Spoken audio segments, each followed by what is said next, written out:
A segurança pública, ela vai desde a prevenção até a ressocialização.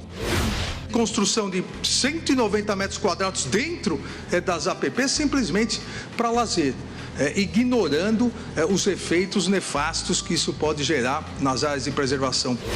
Nos últimos 4 anos, 82 docentes foram agredidos fisicamente na capital do país. De acordo com o Ministério Público Militar, o esquema de fraude acontecia por meio de emissão de diversas ordens bancárias para laranjas com autorização do acusado.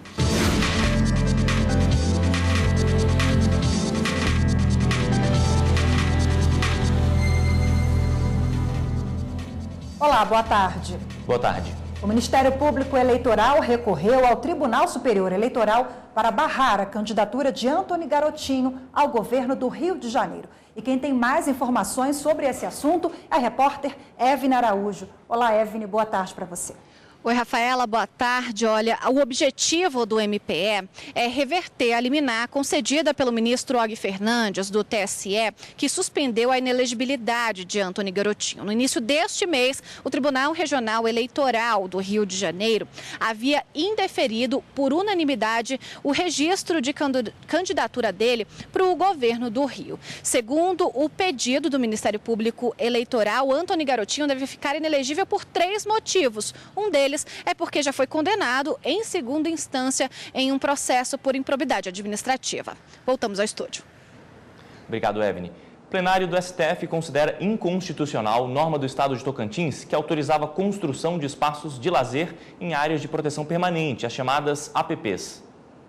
Na ação, a Procuradoria-Geral da República questiona a Lei Estadual de 2008 do Tocantins. A norma autoriza construções de até 190 metros quadrados para lazer em áreas de proteção permanente, as APPs. O relator, ministro Alexandre de Moraes, disse que a lei viola a Constituição e ainda o que o STF já decidiu quando julgou o Código Florestal. A decisão foi unânime. E é o que a lei de Tocantins trouxe. Passando por cima da competência federal, estabeleceu a possibilidade, obviamente, aqui direcionada a determinados condomínios lá existentes, de construção de 190 metros quadrados dentro das APPs, simplesmente para lazer, ignorando os efeitos nefastos que isso pode gerar nas áreas de preservação permanente e no meio ambiente. Ainda durante a sessão, os ministros decidiram por maioria que servidor público civil e militar transferido deve ter garantida vaga em universidade pública quando não tiver no local de destino curso em faculdade particular similar ao que fazia. O direito se estende aos dependentes e a transferência tem que ser compulsória, ou seja, obrigatória e por pedido do órgão em que ele é servidor.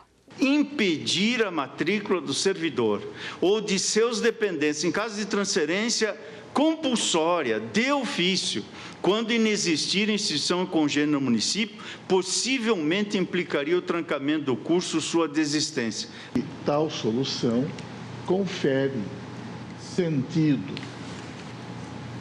atribui concreção e torna efetivo o direito fundamental à educação, que a todos assiste de modo difuso. E não ofende a Constituição Federal a previsão legal, no caso, o artigo indicado, que assegure, na hipótese de transferência ex officio de servidor, a ele e a filhos, a matrícula em instituição pública, se inexistir instituição congênere à de origem. O ministro Ricardo Lewandowski também concordou que, nesses casos, a matrícula deve ser assegurada, mas demonstrou preocupação com déficit de vagas. Inquietação compartilhada pelo presidente do STF, ministro Dias Toffoli, que, por outro lado, lembrou dos cursos que não preenchem todas as vagas. É importante lembrar que outros cursos, ao longo do tempo, oferecidos por universidades públicas, há desistências. E as vagas ficam abertas. E a estrutura está lá, o professor está sendo pago, a estrutura física do ambiente para as aulas está lá, os servidores e funcionários estão lá, e o limite de vaga ele não está completo porque ao longo do curso houve desistência. O recurso julgado pelo STF tem repercussão geral e a decisão vale para todos os processos semelhantes que tramitam nas instâncias inferiores. E agora vamos conferir os destaques da pauta de julgamentos do Supremo Tribunal Federal nesta quinta-feira. Matéria processual abre a sessão plenária com recurso extraordinário que trata da correção monetária de saldos do FGTS. 10 ministros já votaram negando o provimento ao pedido da Caixa Econômica Federal, que é recorrente neste caso. O julgamento vai ser retomado com a apresentação do voto vista do ministro Ricardo Lewandowski.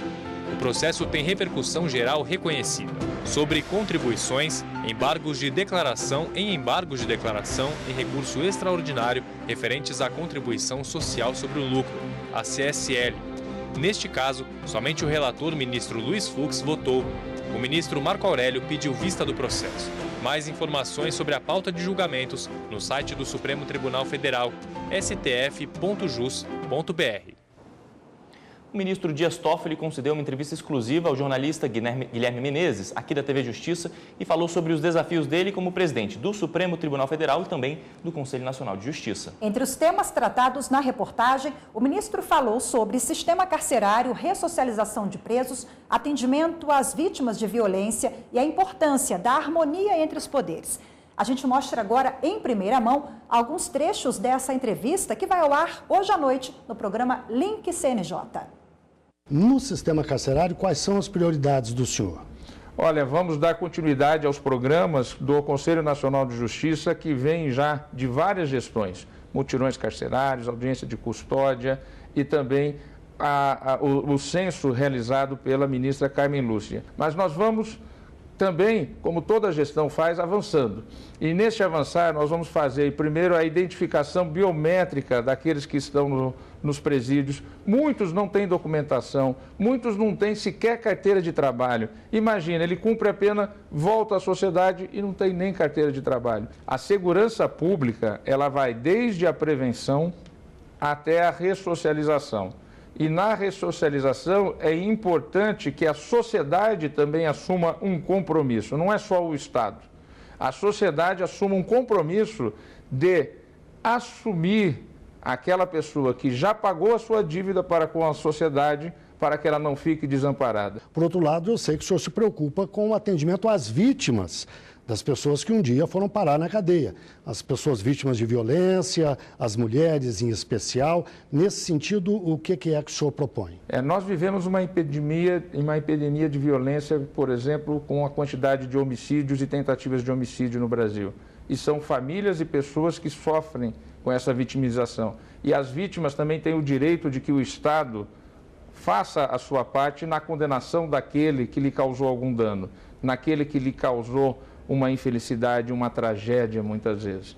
E é necessário, então, que o Poder Judiciário, e especificamente o Conselho Nacional de Justiça, esteja atento para que nós aperfeiçoemos o sistema de julgamentos, por exemplo, dos crimes de homicídio, de tentativa de homicídio, que são milhares no Brasil. E isso pode influenciar, inclusive, numa ideia de impunidade. Então, vamos trabalhar muito nesse sentido de defender as vítimas, mas mais também do que essas vítimas, nós também vamos trabalhar e aperfeiçoar um trabalho que a ministra Carmen desenvolveu no que diz respeito à violência contra a mulher. O senhor já demonstrou preocupação também com o grande número de obras paradas Brasil afora, seja em nível estadual, municipal ou federal. Do ponto de vista da justiça, o que pode ser feito? Olha, Guilherme, penso que desde criança eu vejo na televisão, nos programas jornalísticos, o custo do país de tantas obras que começam e nunca acabam. E muitas vezes até por disputas judiciais. Então, o que nós pensamos? O Conselho Nacional de Justiça pode coordenar um grande trabalho de destravar isso, ou seja, de dar prioridade ao julgamento dessas ações. Ou seja, se a obra pode continuar, continua. Se ela não vai continuar, não continua e resolve isso. Como presidente também do Supremo Tribunal Federal, que é o órgão máximo, é um poder de Estado junto do Poder Legislativo e do Poder Executivo, é nosso dever constitucional trabalhar a harmonia entre os poderes e a estabelecer uma pauta e uma agenda comum para o Estado brasileiro, para o cidadão brasileiro. trabalharmos juntos para melhorar a sociedade, para desenvolver o país, para poder diminuir as desigualdades sociais. Então, como presidente do Supremo, para além do presidente do CNJ, nós vamos trabalhar muito nesse diálogo entre os poderes. A entrevista completa com o presidente do Supremo, o ministro Dias Toffoli, você acompanha hoje à noite no programa Link CNJ, às 9h30 da noite, aqui na TV Justiça. Quem ensina tem sido vítima de violência. É depois do intervalo. Eu tive professores que foram afastados 3 meses, outros não tiveram condições de retornar para a sala de aula, foram readaptados.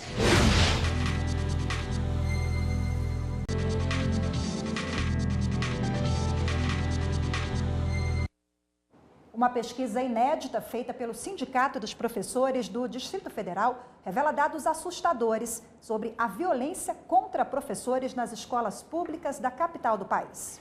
De acordo com a pesquisa, 58% dos professores já foram vítimas de algum tipo de violência dentro da sala de aula. A reportagem é de Evelyn Araújo. Depois de 25 anos de profissão, Rosângela passou a ter medo e não quer mostrar o rosto.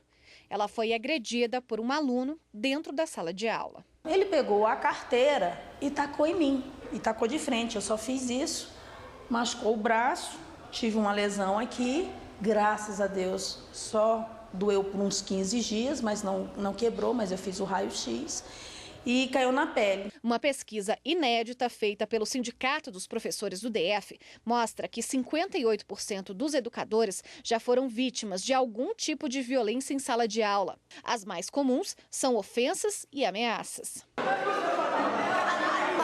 que eu vou... Meu Deus! Nos últimos 4 anos, 82 docentes foram agredidos fisicamente na capital do país. Ainda segundo a pesquisa, o professor que nunca foi vítima já presenciou uma ou mais vezes atos de violência contra um colega de trabalho. Esta diretora de escola pública conta que só no colégio dela, diversos professores precisaram ser afastados por causa da violência. Eu tive professores que foram afastados 3 meses, outros não tiveram condições de retornar para a sala de aula, foram readaptados. Então, infelizmente, essa é uma realidade que a gente convive com ela. A mesma situação de Rosângela, que não consegue mais voltar para a sala de aula.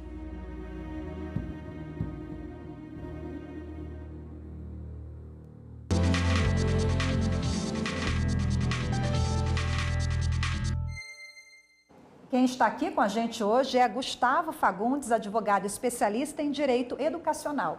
Olá, boa tarde. Boa tarde. Boa tarde.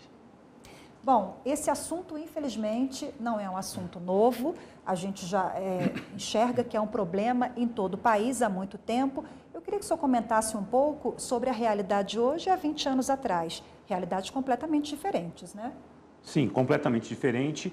E, bom, eu venho de um tempo em que o professor ele era extremamente respeitado, né? Onde eu estudei, o professor chegava na porta da sala, os alunos se levantavam, o professor entrava e aí os alunos sentavam para que a aula iniciasse. Era um tratamento extremamente respeitoso. Eu acho até que poderia ser exagerado, mas o respeito ao professor é fundamental. E eu vejo isso como decorrência de um certo encolhimento do papel da família no processo educacional. A impressão que nós temos é que a família terceiriza a responsabilidade da educação das crianças e dos jovens para a escola. E esquece que, na verdade, a educação é um processo que começa basicamente na primeira infância. A questão de estabelecimento de limites, de respeito, de regras de convívio social, de homenagem à hierarquia, à disciplina e à autoridade é algo que ou você incute na criança desde cedo, ou, com o passar do tempo, cada vez mais isso vai se tornando inviável. E aí nós temos hoje uma geração de jovens que, além de não ter limites, é uma geração que não é acostumada a ouvir não. Eu acho que parte dessa responsabilidade vem das famílias, parte vem de um excesso protetivo que é a própria legislação de um Estado que busca tutelar por demais todas as relações, meio que blindar o jovem. Eu acho que conviver com angústia, conviver com o não, conviver com incerteza, com problemas, com desgosto, faz parte do processo educacional. E o reflexo, então, são esses números altíssimos que a gente viu aí na reportagem. Quase 60% dos professores já foram vítimas. É um número Muito alto, né? É um número absurdo. É um número absurdo, preocupante, porque esses jovens que dão esse tipo de demonstração dentro de sala de aula, que devia ser um ambiente totalmente voltado para a formação, a gente lembra que na LDB é muito claro, quando você fala em educação, você tem 3 objetivos primordiais. Um é buscar estabelecer ou permitir que o aluno busque o seu pleno desenvolvimento, extrair de cada um deles o máximo que ele tem para dar. A qualificação para a cidadania é um segundo objetivo e a preparação para o mercado. Então, a gente fica pensando, que tipo de cidadão está sendo formado nesse ambiente? É um cidadão que não aceita ser contrariado? É um cidadão que não aceita ser confrontado com algum tipo de limite à autoridade? A gente percebe que se busca, agora tem a discussão da Base Nacional Comum Curricular, então a preocupação com, temos que inserir o ensino de artes, a música, a cultura, eu concordo com isso tudo, mas eu acho que houve um grande desserviço à educação na hora em que se retirou do currículo das escolas a questão da... A nomenclatura pode nem ser a mesma, mas a educação moral e cívica, noções de cidadania, de geopolítica, como se você ensinar aos jovens esses tipos de valores fosse tecer algum tipo de apologia a este ou aquele regime de governo, e não é isso. O que se busca com a educação moral e cívica é mostrar que a sociedade tem uma forma de organização, que essa forma demanda compreensão e participação ativa de todos e que cada um tem o seu espaço. E para cada espaço se espera um determinado tipo de conduta. Agora, para finalizar, quais os mecanismos que o professor tem à sua disposição quando ele sofre algum tipo de violência? Bom, a primeira questão que ele tem é o próprio regime disciplinar da instituição de ensino. Cada instituição de ensino tem no seu regimento, nas suas normas internas, a previsão de condutas, sanções e responsabilidades. Esse seria o primeiro passo. Mas na hora em que o professor não tem a família como aliada nesse processo, o pai e a mãe não aceitam que a escola imponha autoridade à criança, fica complicado, porque o maior aliado, o maior interessado no estabelecimento desse limite, no fundo acaba sendo alguém que está contra. Não aceito que o professor corrija meu filho, o meu filho fez porque está pagando, não é muito caso mais escola pública, mas o meu filho fez, ele não pode ser contrariado, ele está certo, eu não aceito que eleve o tom de voz. Doutor, obrigado pela entrevista aqui no Jornal da Justiça. Estamos à disposição. Obrigado pela oportunidade. Eleições 2018. As urnas eletrônicas já foram lacradas. Agora, as fotos e nomes que estão lá dentro não podem mais ser trocados. A partir de agora, as fotos dos candidatos registrados nas urnas eletrônicas de todo o país não serão alteradas em nenhuma hipótese. Quem entrou permanece e quem está fora não entra mais. Para funcionar perfeitamente no dia 7 de outubro, o sistema da Justiça Eleitoral precisa ser fiel à programação, pautada em prazos previstos em lei. Porque tem um prazo necessário para a organização de todo o sistema eleitoral no Brasil inteiro. As urnas, elas são lacradas com as respectivas listas. A partir do momento que houver essa lacração, não pode mais ser alterada a foto. O artigo 13 da Lei 9.504 estabelece que os candidatos só podem ser substituídos até 20 dias antes da eleição. A lei determina que a substituição deve estar de acordo com o estatuto do partido a que pertencer o substituído. Nas eleições majoritárias, se o candidato compuser coligação, a substituição deve ser por decisão da maioria absoluta dos partidos coligados. E o substituto pode ser filiado a qualquer partido da coligação, desde que o partido do candidato substituído renuncie ao direito de preferência na indicação. A substituição a menos de 20 dias da eleição só é permitida em caso de morte do candidato. Como o sistema eletrônico já está lacrado pela Justiça Eleitoral, a foto não pode mais ser substituída. A advogada explica que se a candidatura é indeferida pela Justiça Eleitoral, o prazo limite para a substituição deixa de ser 20 dias antes da eleição e passa a contar com base na data da decisão judicial. Se ele foi julgado na instância ordinária e houve indeferimento, a Justiça dá esse prazo de 10 dias para que haja substituição. Se eventualmente houver uma exceção disso acontecer depois, é o caso que a foto não pode ser mais substituída. Vai para a urna o nome do candidato que teve o registro impugnado, mas os votos vão para o seu substituto. E a seguir, capitão do Exército condenado por estelionato. O crime aconteceu de 1998 a 2003 no Rio de Janeiro e rendeu uma pena de 7 anos e 6 meses de reclusão.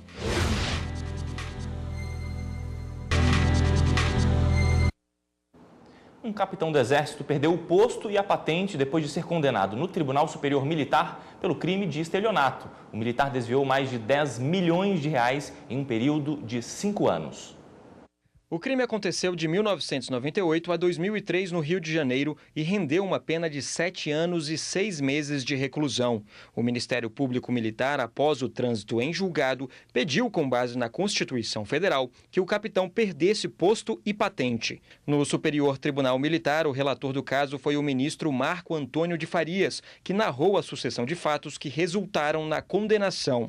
De acordo com o Ministério Público Militar, o esquema de fraude acontecia por meio de emissão de diversas ordens bancárias para laranjas com autorização do acusado.